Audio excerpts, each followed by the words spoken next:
If your prospect is bringing up your solution in their Monday meeting, chances are you're going to close a deal. Let's talk about getting on the agenda in this episode of Closing Time.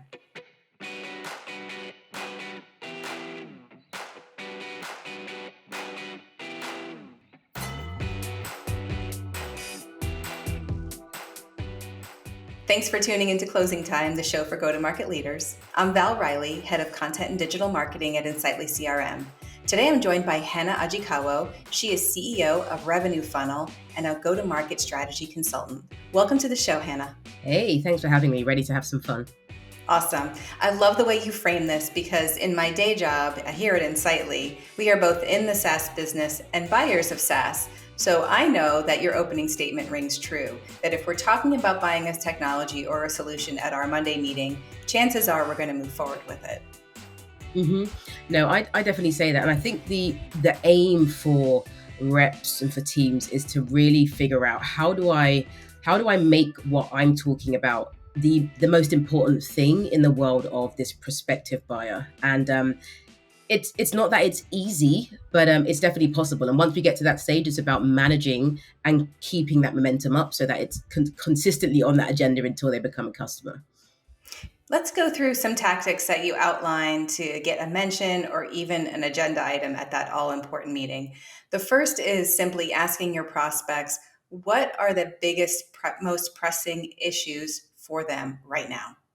Yeah, and so there's so many different ways to frame this, and the way that we don't frame it is asking a prospect, what's keeping you up at night. I don't know who normalized that question, but it's one of the worst questions. And I've said this before, but if you have children, I guarantee it's your children. They say you reach a certain age in your life and your problems wake you up, and they could be anything. But I genuinely believe that what we want to do is we always want to look at the very, very big picture and all of the common trending themes, all of the macro environments, and figure out for our prospect how might that be impacting them both negatively and positively. So I always look at three buckets: issues, so things that are fundamentally broken; challenges, obstacles, or hurdles that stop you from reaching desired outcomes; and opportunities. So where you are trying to take advantage of something, trying to grow, to expand, right? And we really want to look at those macro environments and say, okay, what issues, challenges, or opportunities might these companies be facing? And then we start to ask questions that tie into very critical priorities. So it's not what's keeping you up at night, Val. It's really understand, hey, like considering what's going on in the world today, what changes are you making in your organization? When is the last time you reviewed this? What is the thing that is creating the kind of the biggest commotion internally? Just something so you can get a gist for what are people thinking about right now, right? Outside of AI, what are people thinking about right now? So, and that's really what you want to do. So, I'd say it's less of a tactic, but it's almost like this character you adopt where you're like, I really want to be someone that can have a peer-to-peer conversation with you. I love the way you kind of suggest a follow-up question because you're asking them, hey, what's going on, in the business at the macro level? And then your next question, the suggested question is, and what is going on personally in your role towards Yep. solving that issue, right? So you're kind of having them Yep. think big and then having them think through the lens of their role in the organization. Yeah. It's not oftentimes that our prospects, that main person or group of individuals that we speak to, get the chance to take a step back and then look back in at themselves and be like, oh, actually, you know what? I didn't see it that way, but come to think about it, this is really tied to that thing, that really big thing that's happening at our organization, which is global expansion or market share or product release, whatever it is. And then they start to identify what role they play in that. Because you have to understand, like, if our solution is on the Monday morning agenda, it has to fit with a broader narrative, or it's at a value as it's not disrupting anybody else's workflow. There's no horizontal application outside of this individual usage, and they can just pay for it on their credit card. But but that big value, which is what we're trying to go for, right? We're trying to drive those big value, multi-year, multi-stakeholder engagements that are really sticky. It has to tie into something broader, something bigger that is impactful inside the organization, particularly today where people just switch things off and say, well, it's fine, I'll just subscribe to something else. Right. I do feel like just because of the way digital transformation is happening, we're forced to think of solutions not just as how they affect one department or one team, but like across teams. And that's where we're getting into these like buying committees that are 7, 8, 9, 10 people. Really, it's organization wide, right? But I love the idea of saying, hey, this is my role. How does this impact my role? And then having them think in terms of the broader organization. Yeah, absolutely. And I really want reps to figure out like how do I get myself closer to those situations, and it really is just understanding what's valuable to people in any different at any given time. I always say like my accountant is and people who sell accounting services become really important to me towards the accounting end of year, right? But when they're prospecting me mid year, I'm like, oh, go away, but I'm hoping they contact me again because then I go trying to chase them down. So we have to also think about things like those seasonality, what's happening in their world, the time of year. We know that that budgeting cycle period means that I have to, if it's a big ticket sale that needs more eyes, and we should be doing that legwork and that research early on. At what point does this need other eyes? At what point does this go to RFP? At what point is this XYZ? So that we can get in that budgeting cycle and people can say, okay, I'm looking at the big picture. This is what I might need, one of your tools or something similar. I'm gonna put that in as a and request a budget for that. So there's a lot of planning, but we can only do that by understanding what's valuable to people. Right. Just in understanding a prospect's fiscal year could probably be great information that sometimes we just aren't privy to. But I picked up just that one variable. That one variable is how I used to plan out my entire year, and I structure my outbound and my pipeline calls based on that. mhm, I kind of like lightweight prospecting. I mean, this is a while ago, but my lightweight prospecting to identify the right types of people, my company research. I'd make sure that I understand when their financial year end is, and that was it. That was my personalization. mhm. I understand that at this time of year, you're really thinking through the different types of tools and resources you might need to hit outcomes in the coming year. What's front of mind? How are you thinking about solving it? Have you considered? And people are like, no, thank you. All right, let's have a chat. But we don't even get armed with that oftentimes. We're just guessing throughout the year.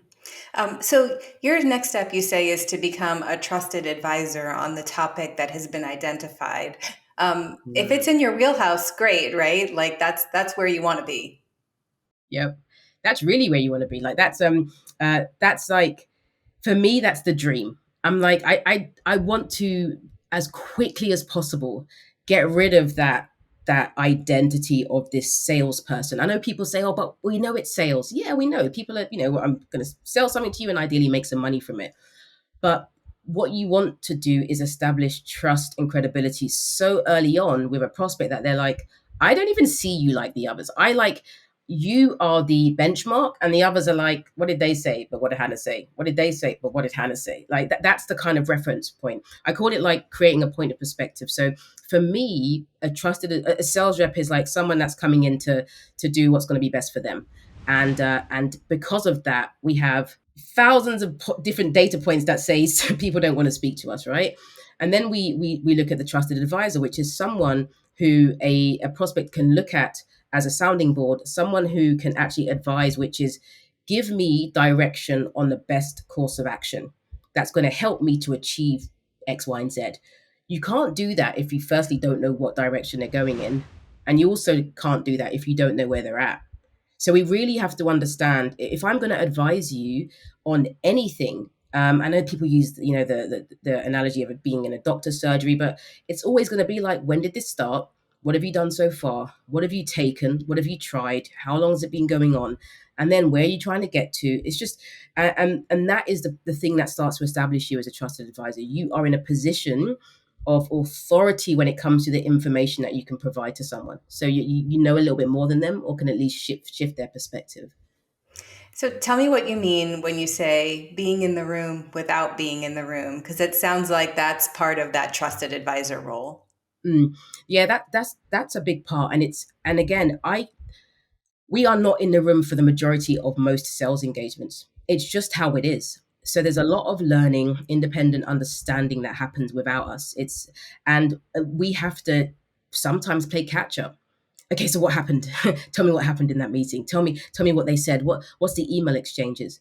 So being in the room without being in the room is essentially arming our prospects with the perspectives, but data backed, context backed based on what they're going through, relevant, so that they are almost doing your job with confidence. And what they're doing is they're feeding back what that response looks like and saying, "Hey, Hannah, what do I do next? This is what they said. What do I do next?" And it's like, I don't know if you watch like CSI, but it's like the earpiece, right? Like you want to, it's like that earpiece, right? And they've got a wire on, and you're that person, but they need to be, they need to trust you to risk their reputation internally with their own stakeholders and peers in order to say, I'm gonna listen to what Hannah's saying and advising, and I'm gonna deliver that to my team like it's my own ideas. So at what point do you feel like is like supplying actual resources appropriate, like white papers, blog posts, etc., or is this more about just kind of at this point just listening and reflecting at this stage of the sale? I don't think there's a right point, like as in like this is when I should start. It's more a case of flipping the mindset slightly to when that person is now in the room and they say, "Hey, let's use Insightly as an example. I'm thinking about Insightly CRM to do these things now. I feel like we've matured to a stage now where we need a platform that's a bit more robust." And everyone's like, "Insightly, oh, I've saw some marketing material, okay." And they're like, "Look," but then they're going to have 3 or 4 or 5 or 6 questions. It's at that point that you say to yourself, "I'm not in the room. What do I think these people are going to ask?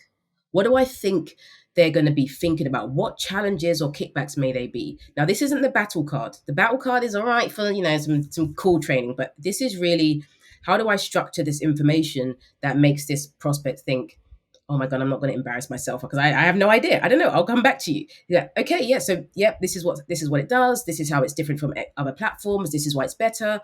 So they're in that position of power. So I think it's more a case of just understanding those next 2 or 3 steps and then arming the prospect with those tools to say, if you need them, they're ready. But I think these things might come up. And that's perfect. You've put them in a position to be successful among their peers. You've put yourself in the position to be that trusted advisor. And, that's where the magic happens, right? Yeah, exactly that. And I really think you start to establish trusted advisor status when you start to drop formalities. You don't have to keep saying, "I hope you're well." You're just like, it's shorthand, it's free, it's WhatsApp, it's text message, it's a 2-second call. It's forgetting something and being able to quickly pick up the phone and say, "Hey, just forgot something in our meeting. Can we still do X, Y, and Z?" It's asking for favors both ways. And you just know, you just know, even if it's really really early on in the sales engagement. I mean, that's just where everybody wants to be, right, Hannah? Yeah, ideally. Awesome. Well, that's all the time we have for today. Thanks for taking us on that journey. It was extremely helpful. No, you're welcome. Thanks for having me. All right, and thanks to you all for tuning into Closing Time. Be sure to like this video, subscribe to the channel, and ring the bell for notifications so you don't miss an episode. We'll see you next week on Closing Time.